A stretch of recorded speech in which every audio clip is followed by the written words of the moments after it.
Hello, all of my lovely listeners out there. Welcome back to another episode of 1000 Gurus, where we share the stories and life lessons from people of all walks of life.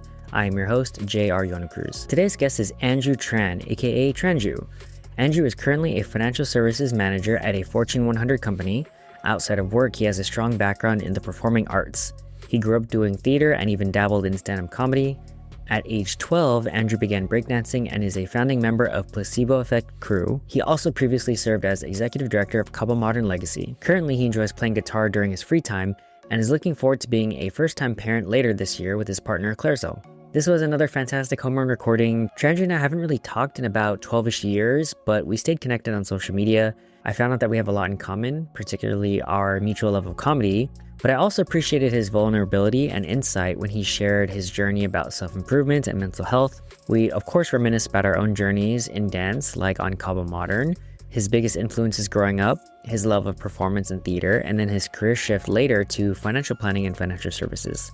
Also, quick note, I had some issues with my audio for this recording, so apologies if the sound quality is not really good on this one, but hopefully it's not too distracting as the episode was one of my favorites. Overall, it was a great conversation. His vibes reminded me a lot of Arnell and Rami, so check those ones out as well, those episodes. They're also wise, introspective, and have a strong generosity of spirit that really make the conversation so special. And hopefully we can have him back on the show for part 2. But until then, hope you guys enjoy this conversation with Andrew Tran. Hello and welcome back to 1000 Gurus. Trandrew, welcome to the show. Yay! Thanks for having me. Woo woo. Yeah. Thanks for jumping on, man. You'll hear in the final, I put post-production applause, so there's thousands of people cheering right now. You mean it's not real? What? No. What are you talking about? So many people. We're live streaming right now. Thanks for you're joining from Vegas, right? Las Vegas, yep. Nice. So I know we kind of briefly caught up, but like, how's Vegas treating you right now? Vegas has been very good to me, minus the sun. But it's kind of a double-edged sword, right? We need that thing. But It's been good, just been settling in here the last year and a half now, here with my girlfriend. We got a baby on the way. I don't know why I paused. Why did I pause? We are having a child soon. For the audience, we're trying to figure out, do I bring it up? Does he bring it up naturally? And so there you go. You drew the stick. Nice. I did it. Well, congratulations. I'm happy for you guys. Thank you. It's always exciting. Are you excited to be a dad? I am excited to be a dad. There's some natural anxiety that comes with it of making sure that I can hold it all together, be, good in, the fathership role as a partner and also holding it down for my town, with my career and everything. So it is a balancing act. And granted, I haven't even reached it yet. It's still the pregnancy. It's just something that I'm trying to mentally and, physically prepare for. Yeah, definitely. Do you guys have a due date? Is that what they call it? Mm-hmm. Yeah. So the due date it's like mid-November. We're not given the exact date because we don't want people bothering us on the actual day. So, That's fair. But I'll tell you offline. Yeah, for sure. Okay, cool. That's exciting. Cool. November, baby. That's awesome. Let's see. So I guess I'll go into my normal how I know you as my guest. So we met through Kaba Modern. When I joined the team in 2010, you were already an alumni, and then we connected. We didn't really, we would see each other at parties here and there. And I remember we connected, I think it was like sometime after I graduated was like a lunch or dinner or something like that. And that was like the first time we really talked, which was awesome. My impression of you has always been you're one of our revered alumni, which is a thing in Kaba Modern where it's, you respect your elders, you respect your alumni. And so I was telling Rami this, it's like, 15 years has passed, but you're still my returner. And I still see you like that because that's just built into our experience, right? Seems like you haven't changed, very chill, very calm. You're very insightful the last time we talked, and now you live in Vegas. So I think it's like the long and short of it. Any clarifications on your end? No. I mean, my impressions of you always were you were just a very stand-up individual, always pleasant to be around, super talented. Like, what can't JR do? You know? But yeah, no, I remember that lunch that we had. It was before we Legacy had rehearsal that Mm. day. And I think I was really hoping that you were going to jump on board and be part of the team, but Oh, you definitely had, I think you really got in tune with your career and became very hyper focused with that. And so a little bummed during that time because, I always saw you on stage and always admired just how good you were. But, how can you hate on somebody being focused on their career? Like if yeah. anything, was just there to really just support you no matter what as a friend. Yeah. Thank you. I appreciate that. Do you remember when that was? Like, was that 2016, 17? I think it was either 14 or 15. Oh, 14, 15. Okay, that was really Yeah. soon then. Yeah, because I did dance with the Legacy folks for a little bit. It was a lot of fun to dance with people who I've only ever briefly met. And obviously everyone's very talented. And so it was kind of a honor to be among those people. I know we're gonna pretty much half catch up and just see what your life is like since I only know what I see on social media. Maybe I want to jump around and start off with since we met through Kaba Modern. I'm curious, what was your experience like on Modern, and then maybe a little bit on Legacy and how things have changed over time, what your personal experience was? Because, of course, when we join, we see it from the lens of where we're at. So I'm just curious what your experience was like. Yeah. I mean, modern, well, like most people, I started off as a fan of watching Kaba Modern, just totally idolizing the people there. When my big brother, one of my mentors of life, Alex Nguyen, was on the team in 2002, and I just followed them from there. And so being on the team was very transformative. First off, just being able to dance with legends, Josio, Alex, Mikey, Len, gosh, Roach, Rohel, Shar, all my returners and oldies, but just really good life experience as far as learning hard work, being around amazing artists, obviously the social aspect, the partying, all that stuff. Everything in summation was just really a transformative experience that I will never ever forget, of course. A lot of highs and lows, a lot of highs and lows for various reasons, whether it just being the lows of not having a good performance or people leaving the team or the demise of a relationship, things like that. Overall, I swear you can make a movie out of it. It just has that strong imprint on your life like that. And something that I'll never ever forget and something that I cherish to this day. Yeah. What years were you on the team? So Yeah. I'm the class of 2004. Okay. And then you were on Modern until when? 2006. So, Okay. and this is something that this is one of those things. I saw the rapid fire questions. Something that I would redo is I would finish my older year. I actually left in the middle of 2006. And even though, everything worked out in the end, I still look back and think, that's one thing that I definitely wish I stuck out and kind of just powered through. What were the reasons why you left early? There are a lot of personal reasons. I think the main thing was my own mental health was number one. I definitely was not taking care of myself as best as I could. There were a lot of years there where I could have taken care of myself better. There was an end of a relationship, and then there was also just friction between me and a couple of other individuals on the team.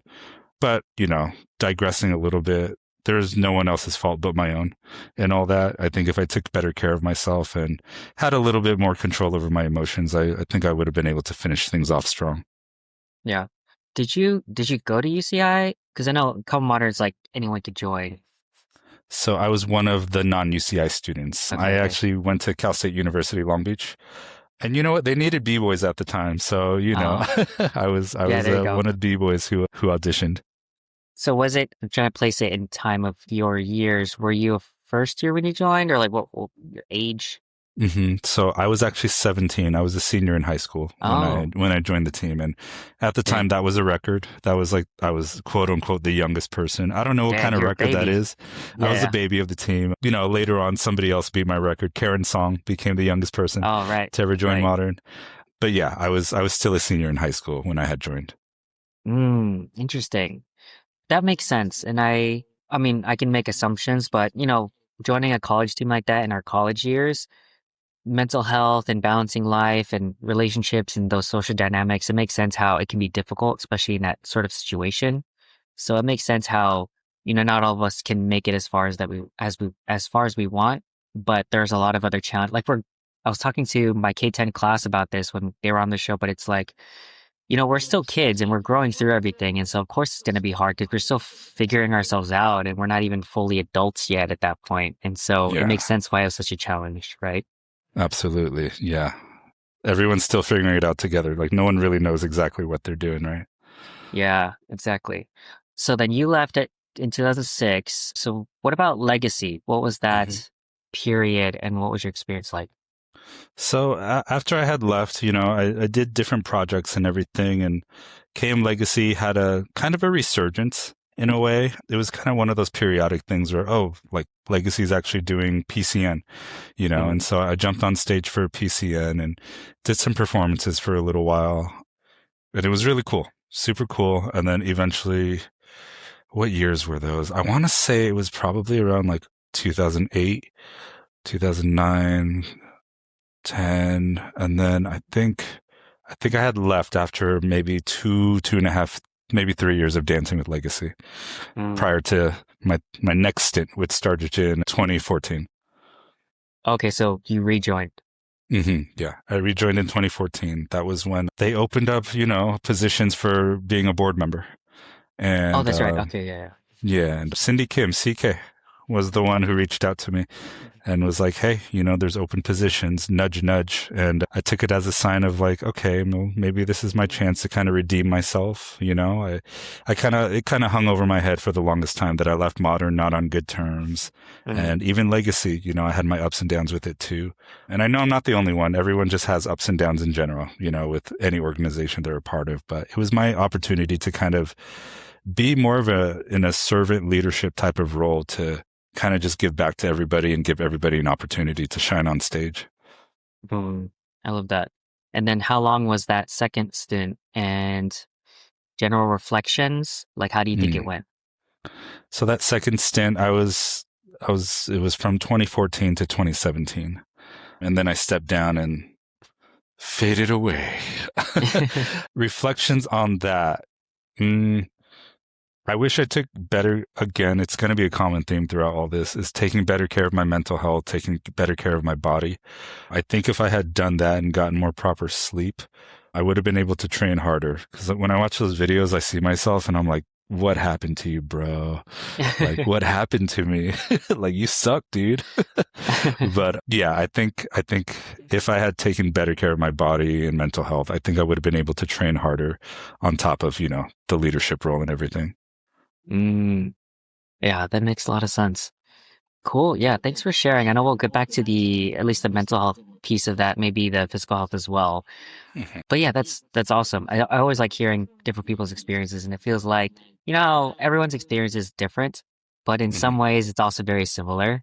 Everyone's just trying to figure things out, doing their best, ups and downs and whatnot. So it's always nice to hear about that.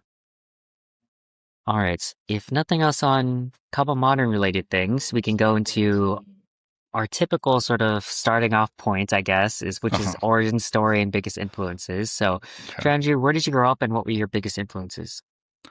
I grew up on the border of Garden Grove in Santa Ana, California. I went to school in Garden Grove. Biggest influences growing up. I mean, there's a lot. As far as people, like my oldest sister Tammy was a huge influence on me. She still is. She's still like a life mentor and one of my closest friends. A lot of family members. I had a very, very big family. I had a lot of good family members. My boy Mike growing up, Mike Cordia, my friend Alex Nguyen, they were still very positive influences on me, kept me out of trouble. They're the ones who really started me and taught me how to breakdance. They helped me start the whole journey. But aside from that, I'd also say my Uncle James. Like I realize now I give a lot of credit to my friends and my sister, but my uncle really, really sparked, I think, music within me because he was the first person that I saw play guitar, play piano, and introduced me to a lot of different bands like Depeche Mode or The Cure and things like that. And he definitely played a big role into what I still enjoy to this day. Right. Yeah, I know you mentioned a lot of performing arts. let's see. Yeah, so maybe we can go into that. So some of the things Yeah. that I noted down, you mentioned theater, breakdancing, of course, stand-up Mhm. comedy, guitar. Is guitar the only instrument you play, or do you play other stuff? So I mean, I can. That's the instrument I'm best at. I also Okay. play bass guitar. I'm currently learning some songs on the piano just so I can learn to be proficient. I can do basic drums. I forgot to bring it down, but I have a slide whistle. It's one of those like joke whistles.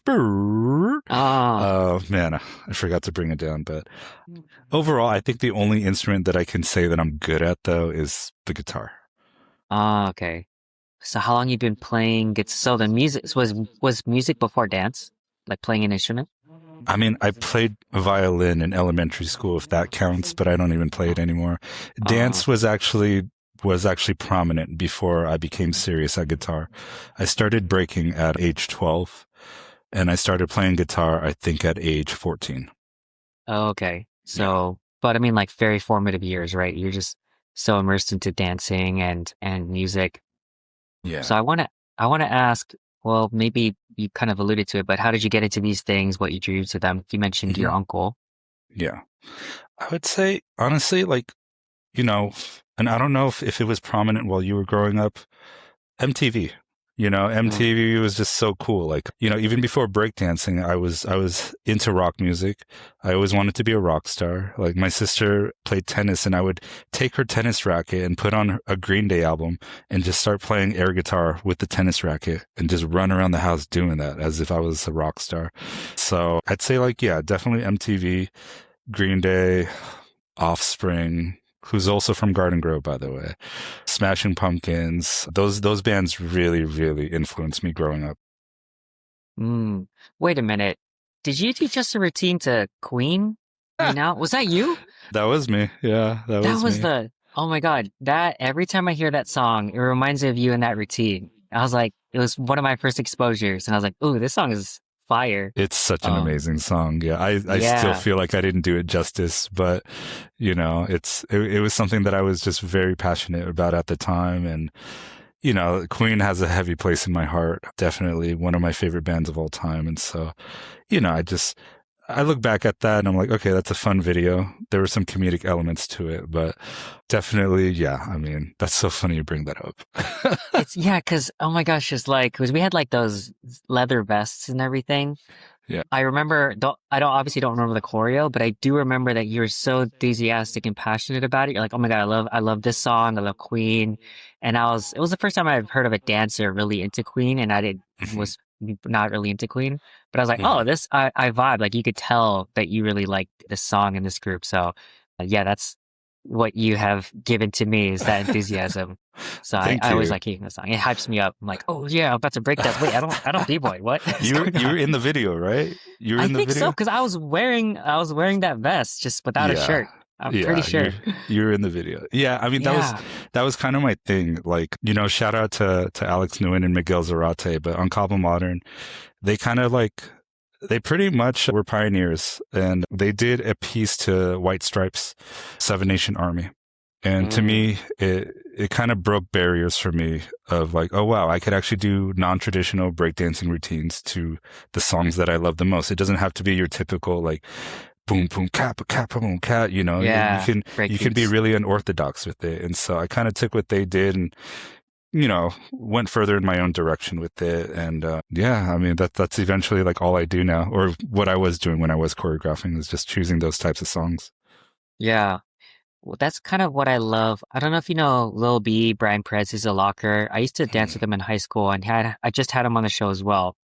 But he reminded me as one of my freestyle inspirations, and now I'm talking to you, reminding me of my Kaba Modern inspirations. That I think one of the things that impacted on me is, like you just said, your style of dance is not necessarily pigeonholed to a certain genre of music.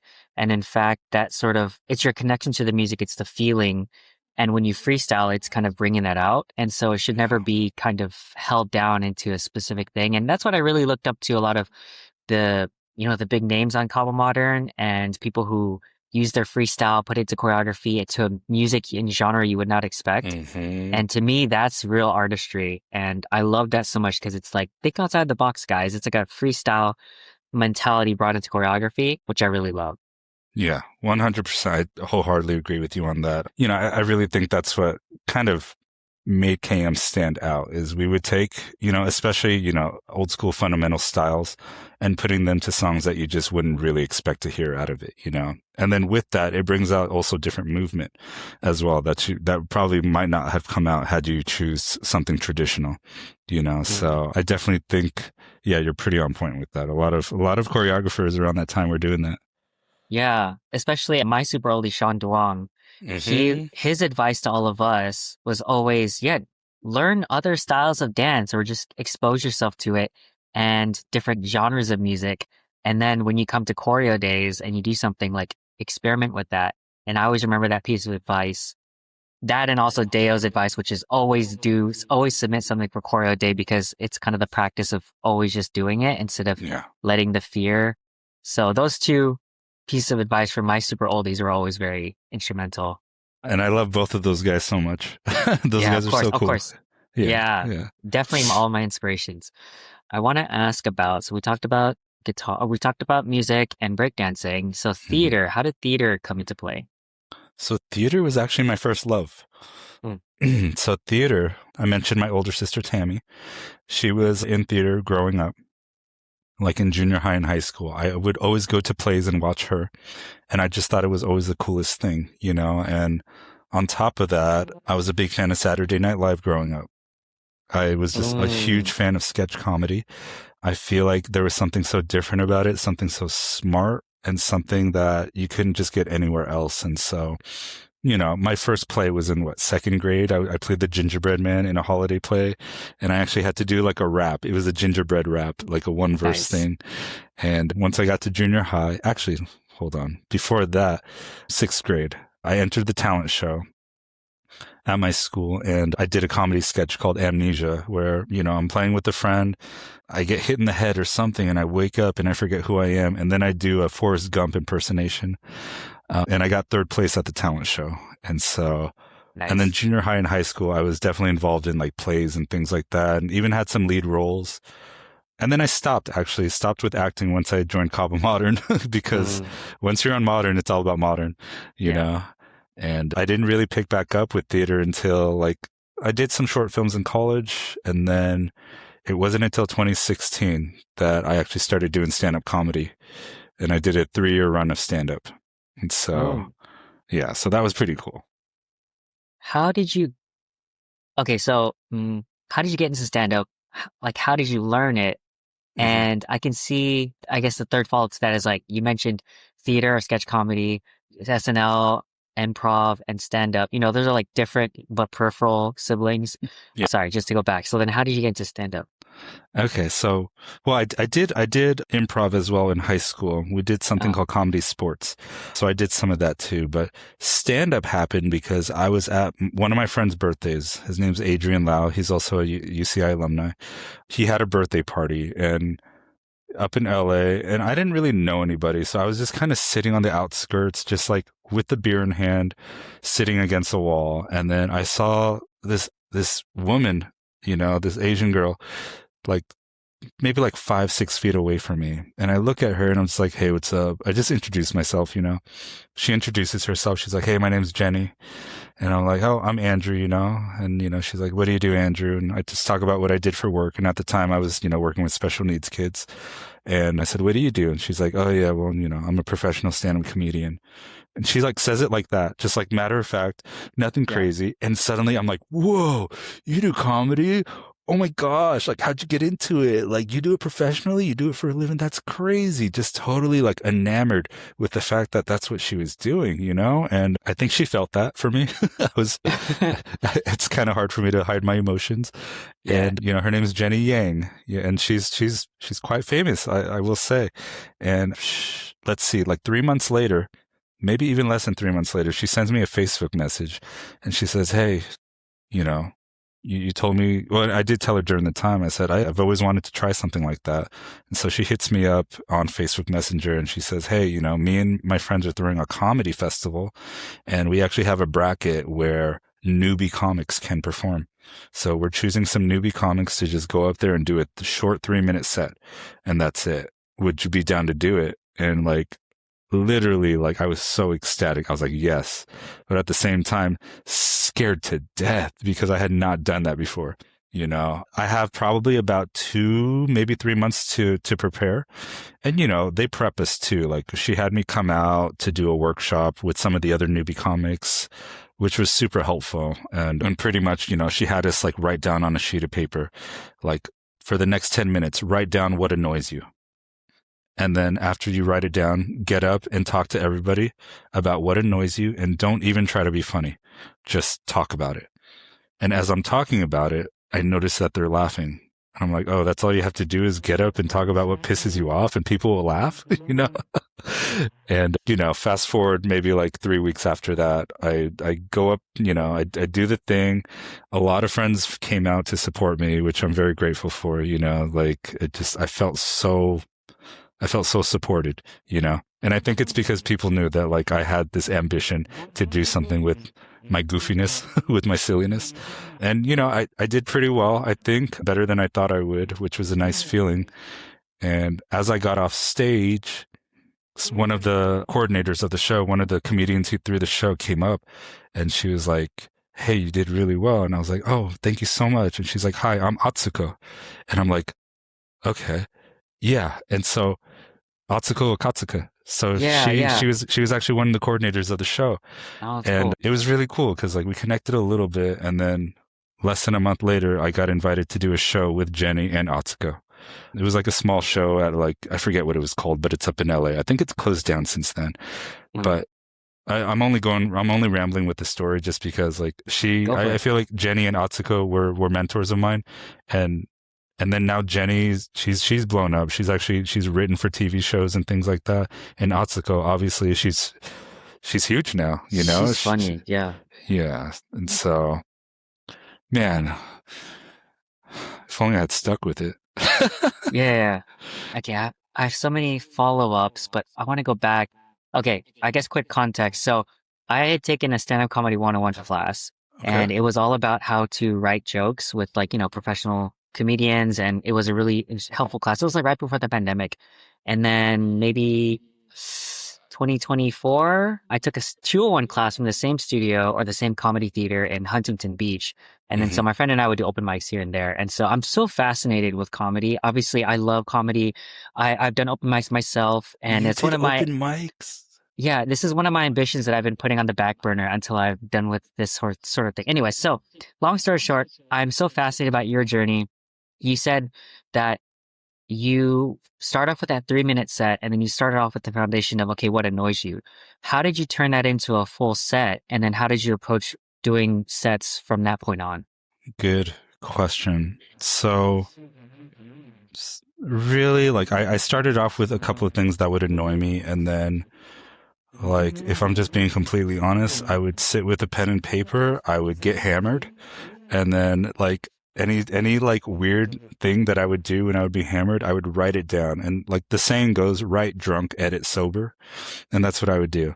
I would write down a flurry of ideas, a lot of which sucked. A lot of these ideas and jokes that I came up with sucked, but a couple of them I would actually keep. And then I would just build upon that. And it became one of those things where as I'm writing a set, I kind of become obsessed with it. So even when I'm at work throughout the day, I'm constantly thinking about it. And then if something makes me laugh internally, I'll put it into my phone and then transfer it on, you know, to my whole set list later on. And so I think from there on, I started growing a little bit more confidence in how to put together a set. And my subject matter was very niche. It was a lot about, yes, mental health, big surprise, but also, yes, sex, drugs, religion, things like that, video games, just things that I naturally had like a fascination for, I guess. Okay.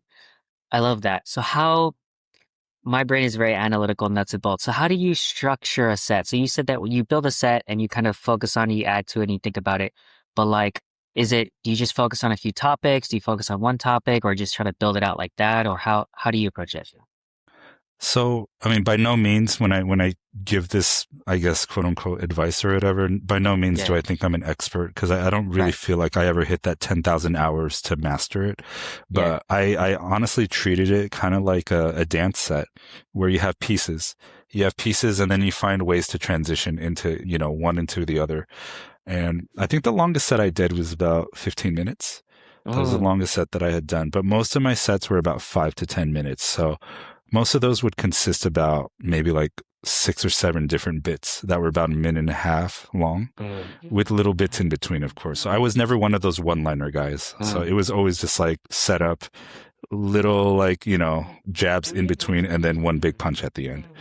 So I would treat it a lot like a dance set. Okay, I love that.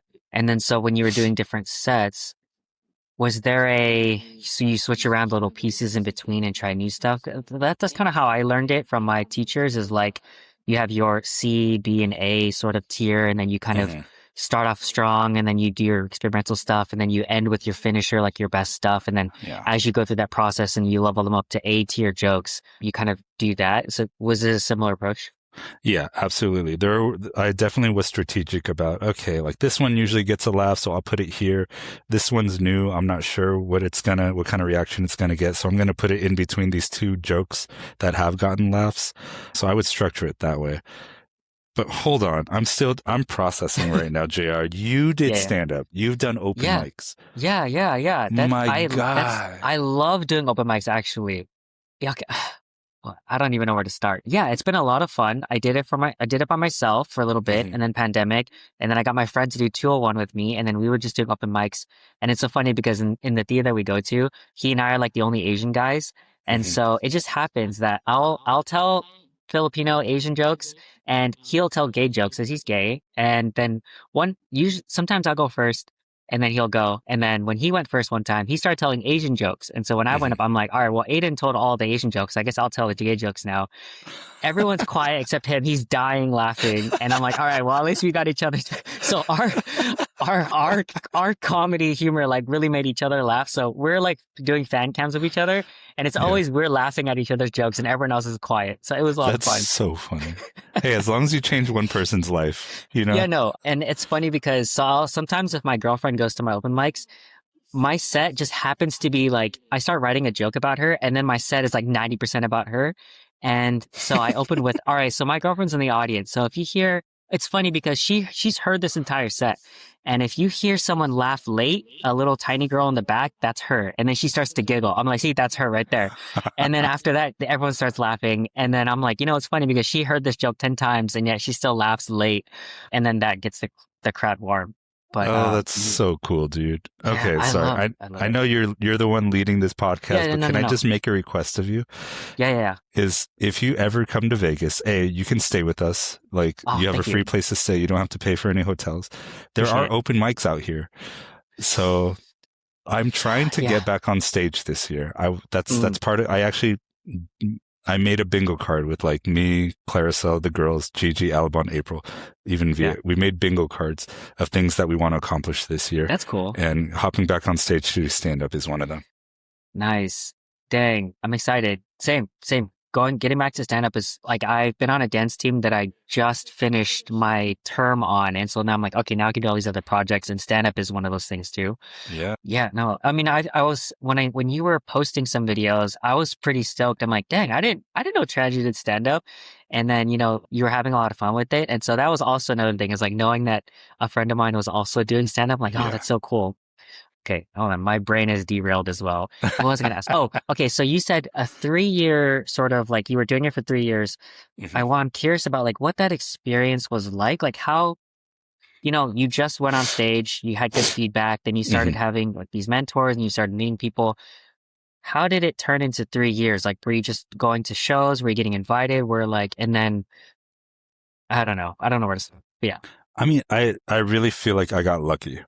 I got very, very lucky. Like in no means was I like killing it from the beginning. I got some chuckles, but let's see. So that show that I told you that I did, that Atsuko, Jenny, and another person, D Loco, it was called Comedy Festival. And it was, I think, a 2 or 3 day event.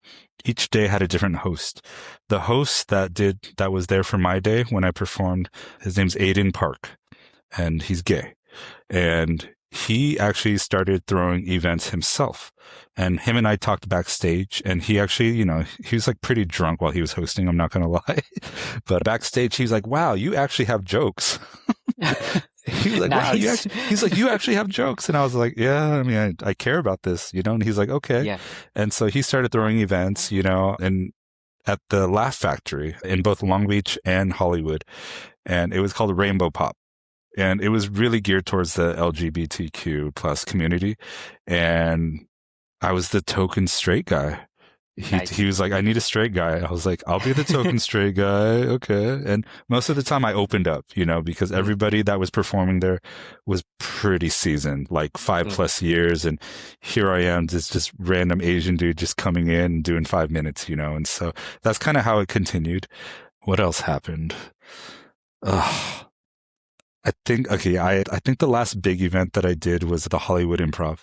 I did the Hollywood Improv, and one of the nieces for the Wayans brothers was the one throwing it. Oh. And I thought that was really cool. But that pretty much ended at like the 3-year stint that I had done. And so after that, I kind of faded away and started focusing on other things.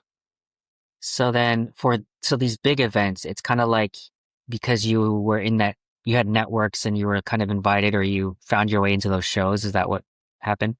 Yeah, that's pretty much it. Yeah, just trying to go out there and be a child of the universe and spread good vibes. And as a result, I got opportunities. Yeah. What was your like cadence? Like, were you doing stuff every week, or like, was it just big events in between and you're just preparing for those, or what was it like?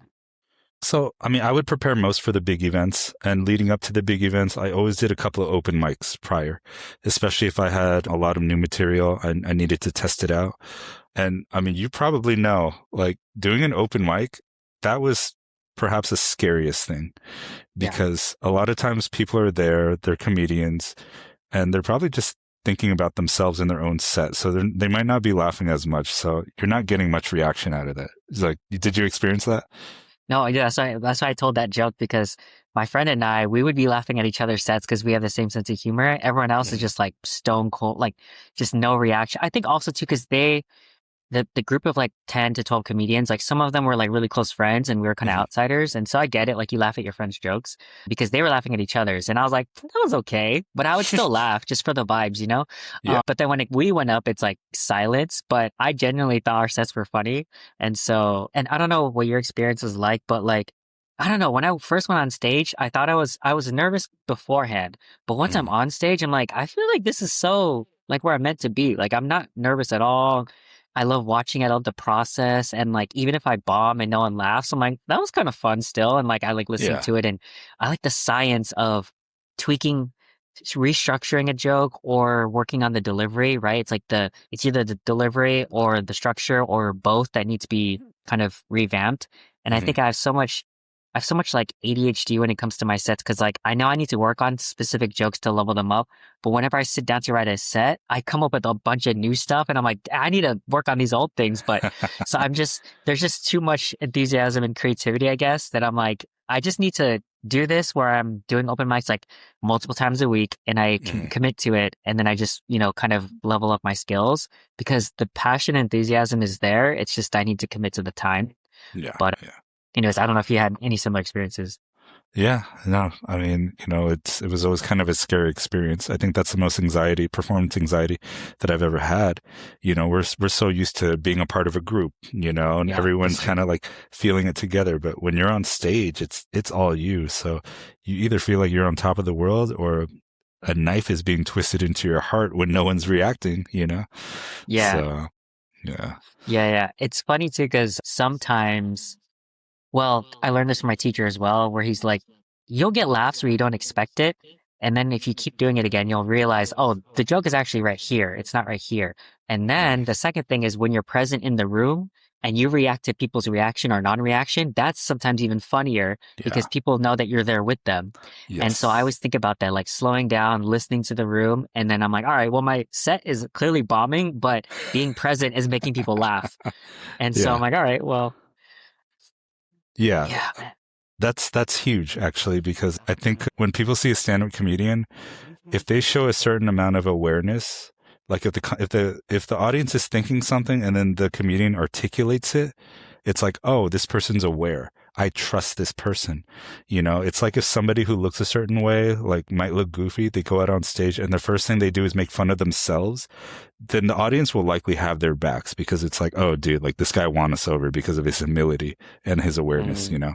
So I always think about that too. It's like, if you have something about you that, and this is just in everyday life too. If you have something about you that is kind of quirky or weird that people might notice and you call it out first, you have won that person over more than likely. I like that because you're not hiding from it.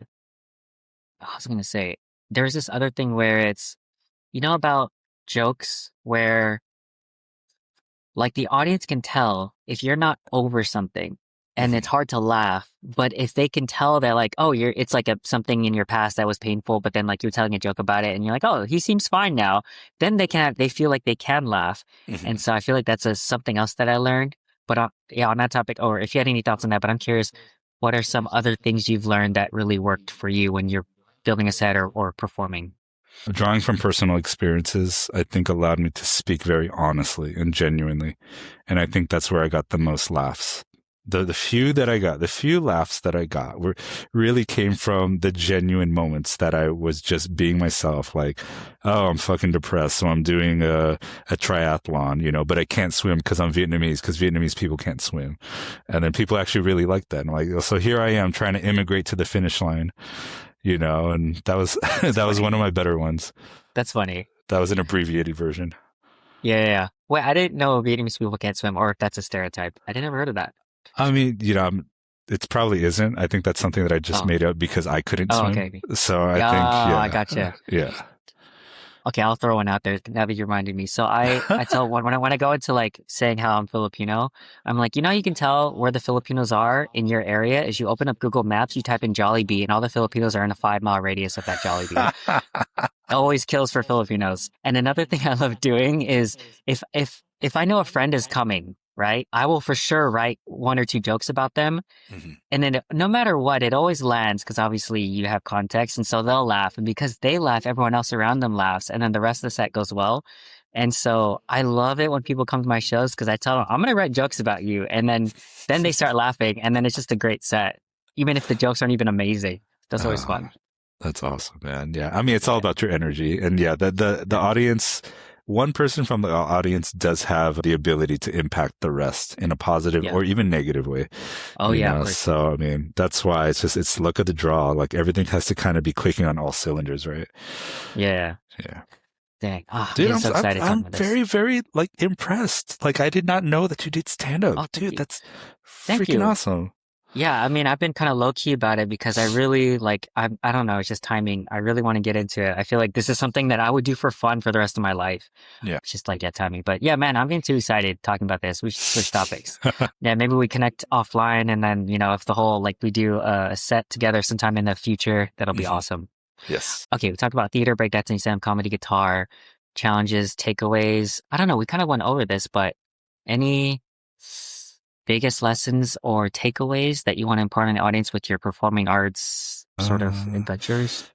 You know, you're going to hear people say it all the time, and probably because the people who are saying it are also still battling it themselves.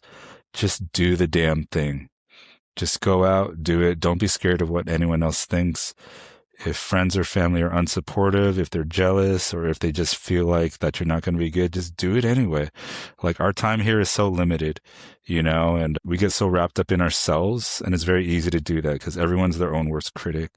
The best thing that you can do is just fight all that anxiety with action, because coming out on the other side of it, there are miraculous things that can happen if you're able to push through and do that for yourself. I love that. It's like that one saying, the antidote to fear is action. Yeah. Because, you know, it's always bigger in our head than it is in reality. Absolutely. Okay, so let's switch over to career and financial planning. I'm curious about this. I'm always curious about people's chosen career path and field. So how did you get into financial planning, and like, did your career trajectory change over time when you were younger until now? Oh, Lord, has it changed? You know, for a while, for 10 years, I was working with special needs kids, you know, and 2020 hit, and I can't do my job via Zoom, because it's a very hands-on career. And so I lost passion for it. And after 10 years, I just thought I think it's time to hang it up and try something new. And so I've always had family and friends tell me, like if you got into business, or sales, you're so good with people, I think you would thrive. And for me, it's like, yeah, well, I can be good at a party and talk to people when I'm drunk, but for a career, I don't know if I have that energy, but Yeah. I was doing loans for a little bit as a mortgage loan originator, and then in 2021, 2022 the rates went up, so it's a very feast or famine type of career. And so when I had a dry pipeline, I was looking around for different jobs, and my sister's fiance Hung, he linked me up with his friend Bruce, who worked for New York Life, and pretty much set me up with him for an interview. And Bruce was like, okay, you got the job. Just come into the office, get dressed. We're going to train you. I had to get licensed and everything. And the more I learned about the company and financial services, because ultimately people think that New York Life sells one thing, but really it's a multitude of things. And it's just holistic financial planning. And that's always in season, and not to sound like a television commercial or anything, but, we really specialize in tax advantage solutions and making sure that people just are able to retire comfortably or to protect families and things like that. So for the sake of compliance, I won't be getting into any products or anything, but that is what we do. And, for me personally, I've been blessed enough to be able to move up in the company, and now I'm in a position where I can actually offer people the same opportunity that I had. And so I'm managing people now, but I'm still able to help my community of anybody that needs help with anything. I love that. Is it okay to say, hey, if you're the first financial planner on my show, so you get my automatic endorsement if you need advice or help, I guess. I'm not going to say no to that. Thank you. Yeah. I feel like it's kind of a given for all of my guests who like real estate or they're an attorney or something like that. I'm like, you're on the show. I obviously like you, so you have my endorsement. So that same goes for you, Trandrew. So I have really three main questions about this. Is like, I know you were shifting or evolving over time into this new position. So like, what was that shift? Like, what were the biggest challenges for that? 2, lessons learned on how to be good at what you do. And then 3, if you do have any advice about financial planning for like a general person that you think maybe people need to hear, or just general good advice. I'm curious about that. Okay. So what's the first question again? Yeah. Challenges like for shifting into this field. Like, oh man. So the biggest challenge really is letting people know what you do, because, I guess it's safe to say I kind of had a personal brand of being like a goofy cornball person who is fun at parties and things like that, who plays guitar and everything, former B-boy. And so kind of shifting that and letting people know this is what I'm doing now, and basically when people hear about life insurance, they treat it like it's the plague, know? And so, I had to really overcome that and let people know, well, that's one piece of what we do. And, getting the clientele, building your business from the ground up, being in the weeds and just really just reaching out to people. That's actually pretty difficult, but the sooner that you get comfortable being uncomfortable, the sooner that you could actually start thriving and elevating. And I think that's leading to your second question, like what to do to get better at this. Really, it's about knowledge. You really have to know your stuff. You have to know what it is that you're trying to do for people. You have to have good intentions too. I think that's very important, to be very ethical and be very client focused, so that you're not just thinking about yourself and your commission or anything like that. It's really just about helping people as well. And so I think continuing to study and further your own personal education, not just with what the career entails, but also with just how the world works too, I think has allowed me to actually thrive. So I think life experience is also a huge supplement for becoming successful in the business. And then what's the third question? Yeah. Basically, for an average person, what tips, advice do you think you would give to them about financial planning? Some people might not even know what that really is. I know you mentioned life insurance, but something that might be helpful. Learn about taxes, learn about tax implications, the 3 tax buckets, but moreover, see a trusted professional. Not everyone is built the same. I have to admit that. You got to really get with someone that you vibe with, that you can trust, that has your best interest at heart. and then learn from them. Obviously this is also the age of information. So I think you can easily type in something in, Chat GPT or Cloud or anything like that and learn.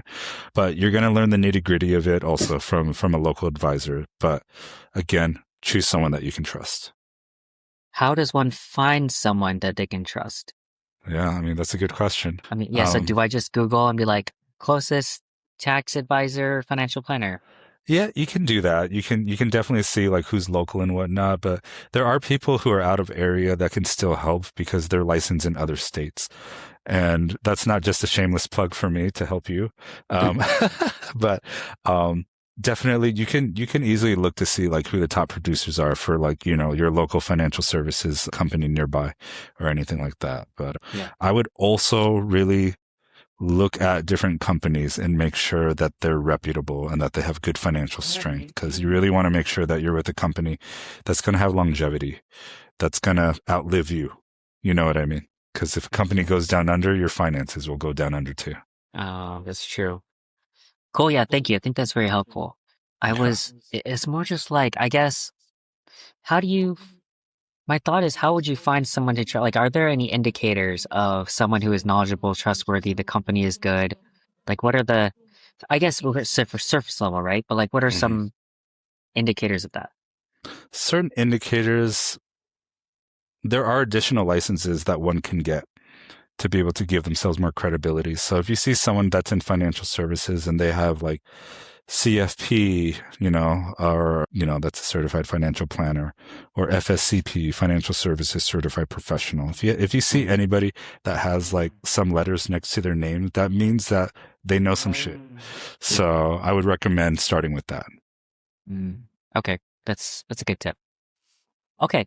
I guess last thing, if you don't have any other advice on that, but what do you think, as someone whose career has evolved over time, what are some lessons or takeaways or advice would you have for someone trying to figure out their own career?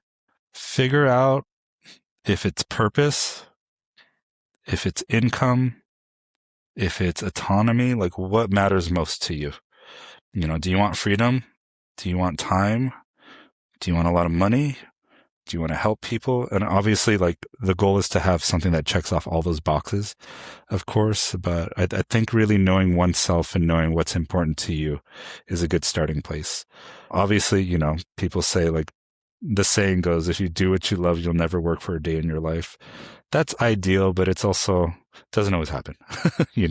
Sometimes the means to the end is doing something that makes money so that you have the freedom and the money to do what you love, and so I think really just self-assessing yourself and what's important to you. And here's the thing, you change over time too. People change over time. So your career can evolve over time too, so I think it's just really important to be honest with yourself. Yeah, that's really good advice. Careers can change over time just like people can, right? Correct. Awesome. Okay. All right. So let's pivot over to last topic, mental health. And so don't have a good jumping off point here, but I guess maybe to start off, what has your own journey been like with mental health and how has it evolved? Yeah. So, I mean, for as long as I could remember, I've been a very depressed and anxious kid. And that has really, it's stuck with me throughout my life. And obviously I didn't do myself any favors, in my late teens and 20s and even my 30s.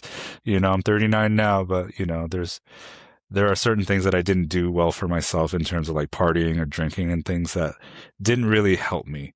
But I will say this, I've gone through a journey of finding out a lot of different truths in my life that I won't go into detail with, but have allowed me to really self-discover and be at one with myself and kind of dealing with those things. I was able to effectively deal with them because I read some self-help books, and some books that I would recommend are The Subtle Art of Not Giving a Fuck by Mark Manson, and also The Untethered Soul. Really, really good book that my friend Jen recommended to me a long time ago. But more importantly, if you really want to get better, if you really want to improve your life and yourself, you have to do the work. And for me, I was very fortunate to find a good therapist. I've had therapists in the past. They didn't really work out. But I have a female therapist, and I've been seeing her like pretty consistently for about 6 years now. She's made a huge difference in my life. And so I definitely feel like, and Arnel Calvario, shout out to Arnel, he told me, the best gift that somebody can give themselves is therapy so that you can take care of yourself, But just because you see a therapist doesn't automatically fix it. You do have to find someone that you can vibe with, that understands you. And that can be a scary thing because shopping for a therapist is not easy because what do you mean I have to make myself vulnerable to all these people and then pick the right one? You know what I mean? Like that's pretty difficult to do. So I think at the end of the day, yeah, that's the best gift you can give to yourself, though, is you read some books, but more importantly, find somebody that you can trust, that you can open up to. I like that. I, my natural question was, how do you find a good therapist? And you mentioned someone that you vibe with, someone that you trust. Is it all just vibes, or are there any sort of checklists, sort of things that you would Yeah. advise to look out for? So I apologize if I veered away from the original question. Yeah, no worries. When you go to certain websites, if you're looking for a therapist, it will show what they specialize in. Like there's marriage and family therapy. There's very specific ones. There can be therapists for Asian American males who are gay. You know what I mean? Or things like that. Or for somebody who could be like biracial, where they might be confused, of like, growing up in this American society and whatnot. So there are people that put out there what their specialties are. There's a lot that you can do with the web. So I would recommend just putting in those keywords, like who are you? And then hopefully there's a match out there or close to a match, or at least somebody that might be able to redirect you and refer you to somebody else. Mm, I like that. Yeah, I've had a therapist on the show, one of my classmates from college, and she mentioned how she works out in Boston and how there was such a demand for her as an Asian American woman because Asian Americans aren't really represented in that area, I guess. And so Mhm. she doesn't have a problem with business, but it's good because she's really able to connect with the shared experience of having that sort of background. And so that's one takeaway I got from her. And other friends who've been on the show mentioned their therapy process, and like you said, it's really important to find someone who can understands you, maybe has similar background because that usually helps. But also, I like your advice, which is looking into their specialties. Yeah. Yeah, look into the specialties is huge. And I'm going to backtrack a little bit to like my own experience. There was a point in time around 2020, 2021 when I was taking antidepressants, and I thought that was going to be like a huge thing that fixes me. And it did help, but I think I relied on it a little too much and was upping my dosage and things like that. So I would heed caution towards leaning on those things a little bit too heavily. Every person's different. I'm not saying that it can't help people, because they definitely can, but it can also be a detriment if you're not careful with it too. So I did have to wean off of those, and I've been, antidepressant free for about 2 years now. Awesome. And the best exercise that you can get besides talking to somebody who you can trust is exercising. Exercising Wow. really, it's typical, but man, like the feeling I get after just a session of running or even walking, in my old age, reaching 40 soon, walking is actually very, very beneficial, so that's just a little tidbit that I would give. Yeah. Thank you. Yeah, I was going to ask that. I'm reading a book right now that's on the science of happiness, and it's always on the top 5 list of being happier is you're taking care of your physical health, of exercising, movement, walking, etc. So that's a great piece of advice. I think you kind of went into some of the other ones I was going to ask, but have you ever heard of this? I'm curious what you are, but there's like this personality sort of thing. There's quadrants, and there's 4 personality types, and it's people who experience very high highs and low lows. I think they are like the entrepreneur, and then someone who is like very high highs but mid lows is like a cheerleader. So like the really good positive and really low negative. People who are very not high positive and not high negative, they're like the judge, which is like me. And then there's the poets, which is very intense sad but not a really intense high. Have you ever heard of this? I have it, and that's Yeah. very intriguing. Yeah. Like categories based on like how you experience the positives and negatives, like whether it's extreme or not, or if you tend to be somewhere in the middle. So I would say, and I feel like I've gone through some some pretty good personal growth. Like in my 20s, I was definitely high highs and super, super low lows. Oh, I see. Like I definitely had some manic attributes to myself. These days, I feel like I've mellowed out a little bit more with some more self-knowledge and some good strategies for managing myself. Can you go through them one more time? Like the first ones? Yeah. So it's just basically high positive, high negative. That's like CEO. High positive, low negative. That's cheerleader. Low positive, low negative. That's judge. And high negative, low positive. That's poet. If I'm allowed to be in between two of them, Yeah, yeah, I would yeah. be in between the CEO and the cheerleader right Oh, now. okay, okay. So Yeah. definitely high positive, Yeah. and it could be like either neutral or negative, like Yeah. neutral or high negative. Ah, okay, Yeah. okay. I'm definitely a deep feeler. So I do feel all Yeah, the emotions very intensely, but I'd say in the past year and a half, whatever you could attribute that to, growing career, stable relationship, things like that, that's yeah, my lows have not been as low, that's and awesome. Yeah. I'm very happy to say that. So the reason I bring in that is because I was listening to on a podcast this author, and it's like poets make the best artists because they somehow channel that negative energy into their artistry. So they have great art, but obviously it's not they're miserable, quote unquote, right? But I always thought that was interesting because it's those different emotions, whether positive or negative, can fuel you in different directions, and so that's what it made me think of. Uh, that's cool. Yeah, That's really cool. yeah. I guess as like a judge personality type, I guess sometimes I am a little bit envious. I'm like, wow, you guys really feel a lot of emotions, and I'm just like, I feel dead in comparison. You You feel know, dead? I feel dead, and it's in a dramatic, right? I'm just being dramatic, but Yeah, yeah. I'm thankful and blessed. I don't feel super low lows, which is great. But it's like I'm also not the person to be like so shocked and like so expressive on the positives. And so I'm like, sometimes I'm like, I kind of envy people sometimes who really feel that when I'm just very like chill all the time, you know, but Yeah. it's fine. That's funny because I've felt the same thing towards people like you, where I'm just like, Yeah. must be nice, dude. Oh, Must be nice to like not of be course. in a dark place, dude. The- Not to say that you don't feel yeah, yeah, yeah. sadness or anything, Of you know, course. but like, Yeah. The grass but is always just greener, right? yeah. I mean, at the end of the day, that's for everybody, for both me and you as individuals. I think just being at peace with yourself is where it's at, man. Yeah, ultimately. Yeah, I like that. Okay.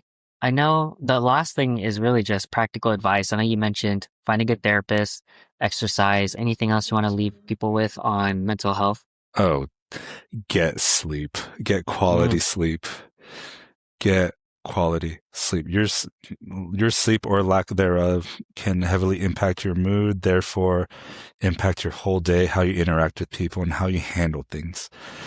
Sometimes you could feel like you're hanging on by a thread, and sometimes that thread is extra thin if you haven't gotten sleep. So that's a big piece of advice I would give. I love that. Yeah. My last episode that we just recorded, we talked about a whole section on sleep. Oh, what, with So Rami? much science. No, not with Rami, with my girlfriend. She was on Oh, the one right before this one, but it was okay. like this book called Why We Sleep by Matthew Walker. Have you heard of it? No.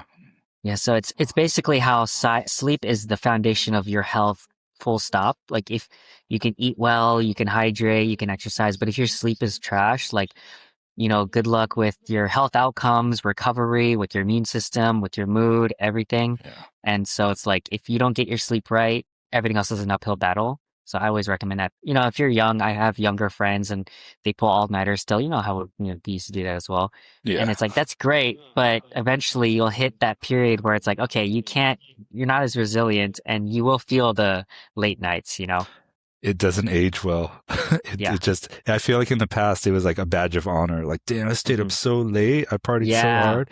And then now it's just like, when I hear people do that, I'm like, are you okay? Like, are you going to be okay? Like, go get some sleep, man. Take care of this. You only get one, you know? Yeah, yeah, yeah. Yeah, you can't trade it in for another one. Yeah, exactly. I love that. Yeah, sometimes when I hear people say like, "Oh my God, I only got like 3 hours of sleep," and I'm like, on purpose or why? Like, Good question. Yeah. because I'm like, that's important. But Mhm. cool. Anyways, all right. So let's move on to rapid fire. You Sure. good? Yeah. Sweet. We'll go through this name of the game, rapid fire questions. You can pass on any of them, but you don't have to. you don't have to go fast for the answers, but there are fast questions. So the first one, billboard question, if you can put up a sign for millions of people to see, what would it say? Non-commercial, metaphorical. Oh, man. Get more sleep. Do the thing. And who cares? We're all going to die anyway. There you go. I like that one. What is one of the hardest challenges you faced in your life, and what did you learn from it? It's right now.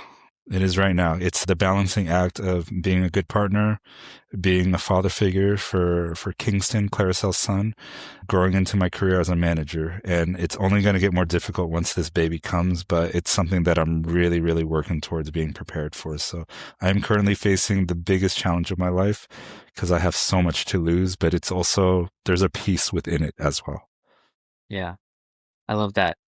I know you can do it. I think if anyone can do it, Trandrew, you can do it. I believe in you. Thank And you. I feel like too, it's as you're saying that, sometimes it's those challenges that really bring out the best in ourselves, you Yeah. know? And so I feel like it's going to be the same for you. I feel like you're going to evolve into that better version of yourself because of this. So I'm excited for you, man. I appreciate that, man.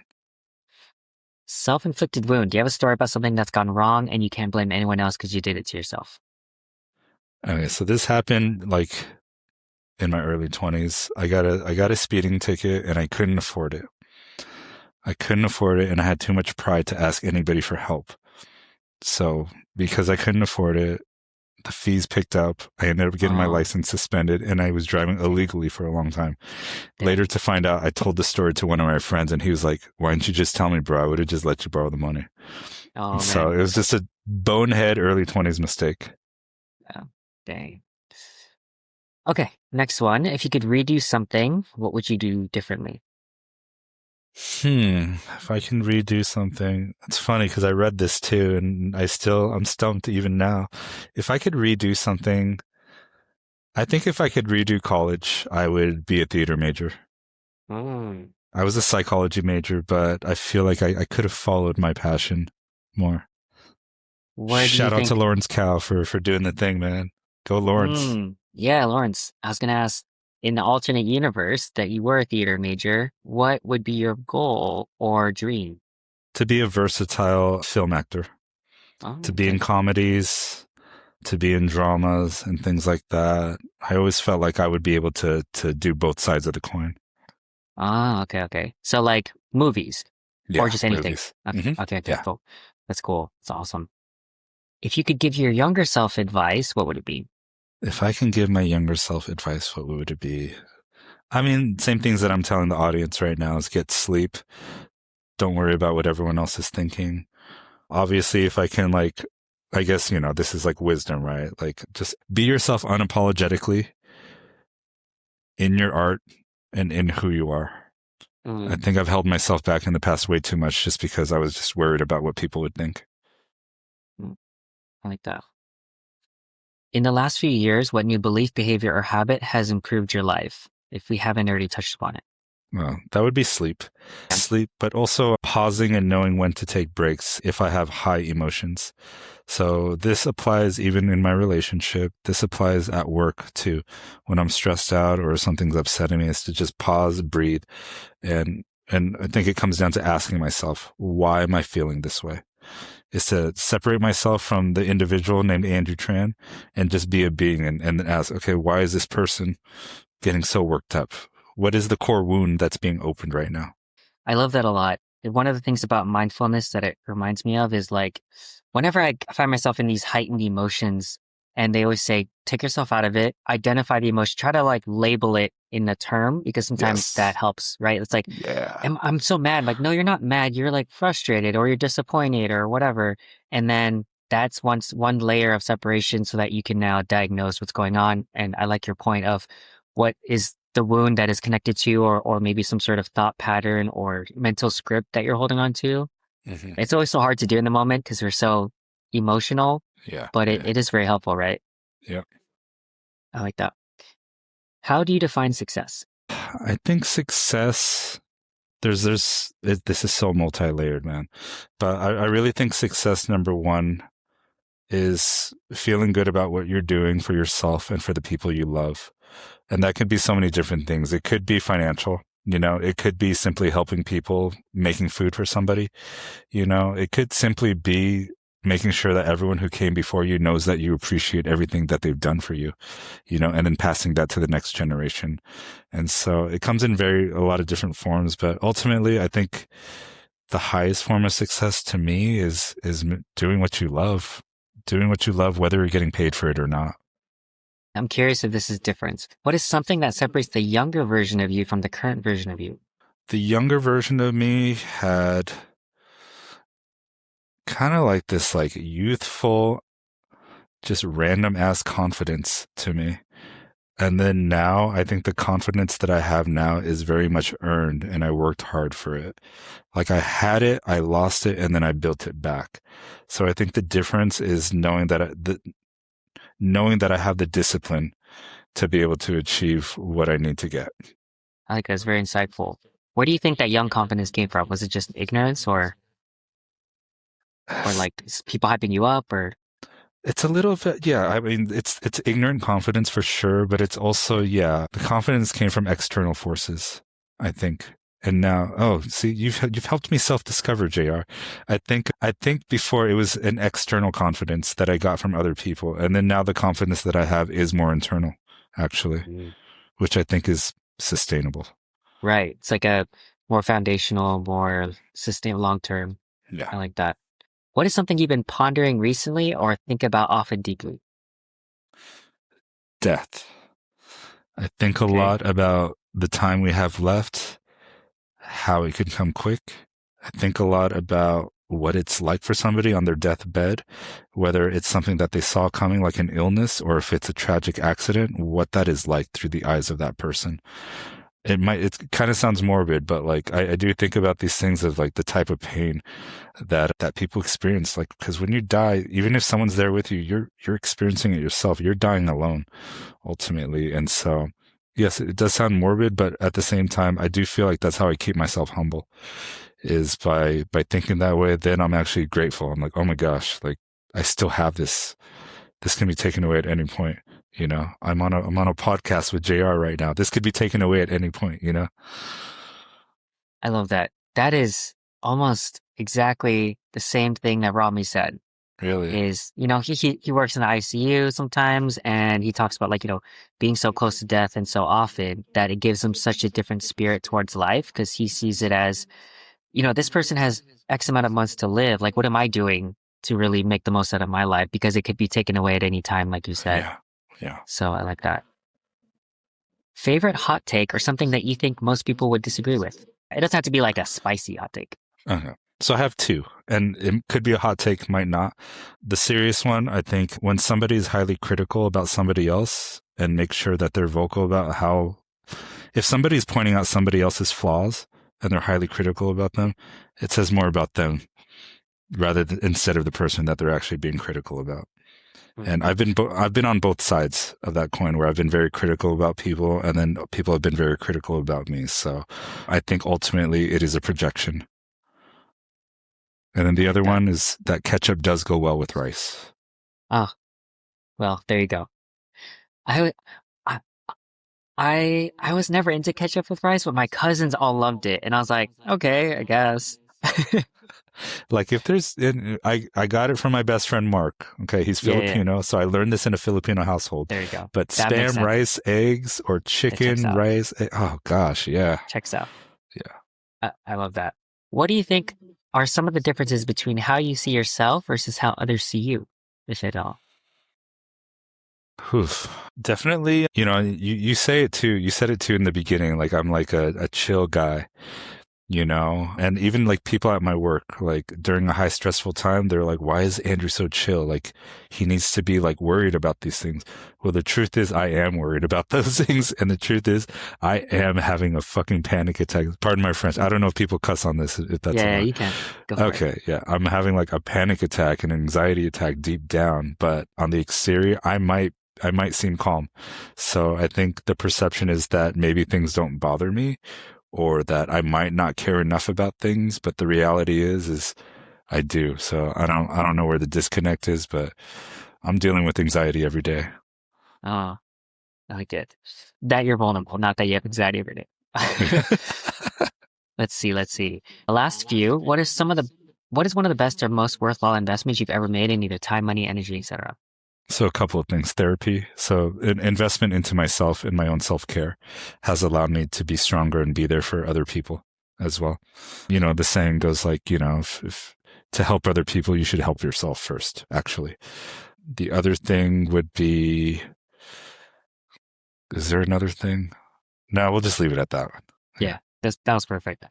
Favorite recent purchase in a relatively cheap, let's say $50 to $100 range that has impacted your life the most in 6 months?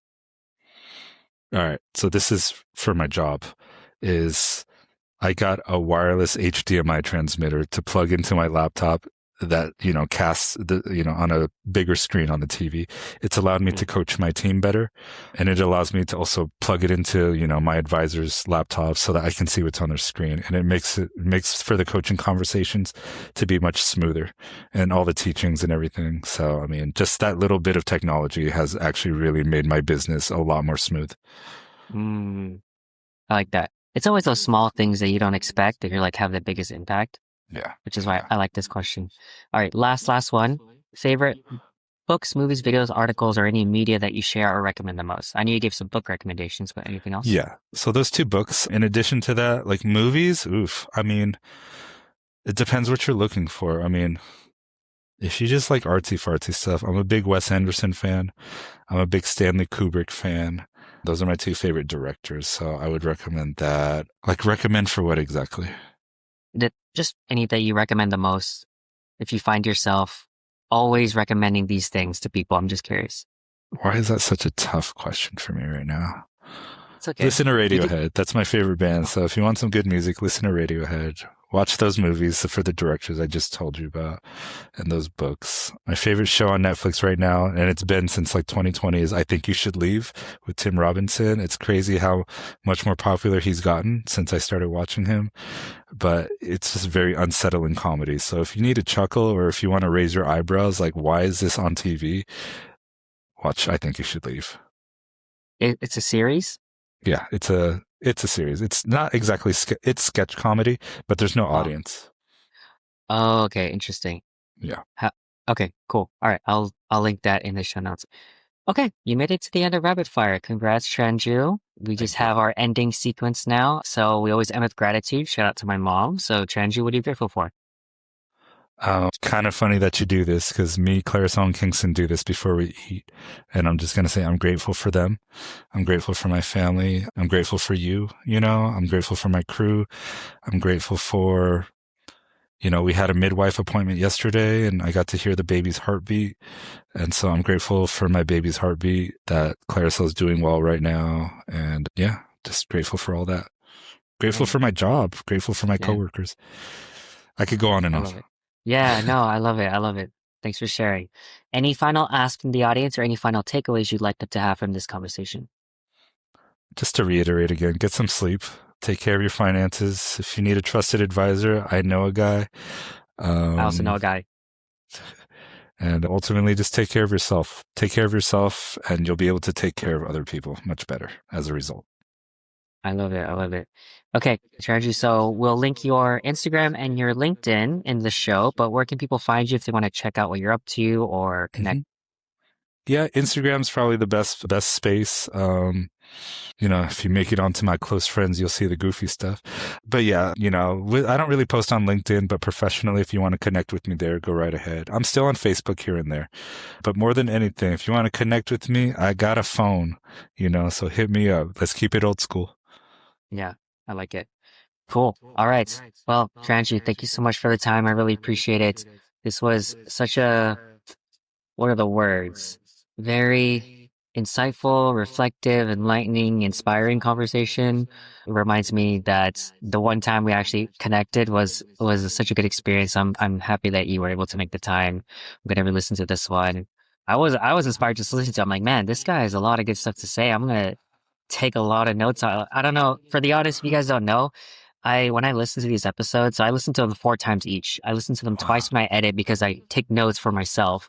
And then I listen to it on Spotify and then I listen to it on Apple Podcasts just to like do a third and fourth sort of digestion. And so I'm like, man, this one is going to take a long time to edit because I'm going to be taking so many notes on this one. So I'm excited. Well, JR, thank you for having me. Honestly, I'm so proud of you, man. And, Thank you. we our paths didn't cross during the formative years of Kaba Modern, of course, but I'm glad that we could connect like this. And it's just so cool on social media to see everything that you've done, from this podcast to all the dance videos that you were doing and learning more about you just even through this episode that you're doing stand-up. Dude, yeah, like I would love to connect with you sometime and hopefully share a stage with you at some point. Yeah. Thank you, man. Appreciate it. We'll throw it out to the universe, and then I have no doubt that it'll come back to us. So yeah. Yes. All right. Cool. Let me do my final sign off. So thank you guys for being here. I really appreciate it. Be sure to like, follow, subscribe, 5 stars wherever you're listening to, all that good stuff. Leave Trandrew love in the comments below. He'll see it. And a reminder to always be kind to other people, especially yourself. Also sleep, as Trandrew said like 4 or 5 times. And also therapy is great. And lastly, remember that you can always learn something from someone if you take the time to listen. So thank you guys for being here.